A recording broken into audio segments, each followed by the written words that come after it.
చెర్లు ఉన్న చాకిరేవు బండనేనట, గుళ్ళో ఉన్న అమ్మవారి బొమ్మ నీవట.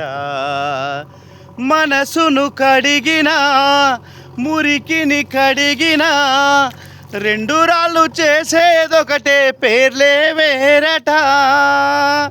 అవునో కాదో తెలియదు గాని నువ్వు చెబుతుంటే అవునంట. మరి అంతలోనే బుంగమూతి సంగతేంటట. నాకు తెలుసా మంచి చెడ్డ, నువ్వు చెబితే నేర్చుకుంటా. నేను నమ్మినాను అంతా నీ దయా. కోపం వస్తే మండుటెండ, మనసు మాత్రం వెండి కొండ. వానమబ్బులాంటి వాటం నీ దయా.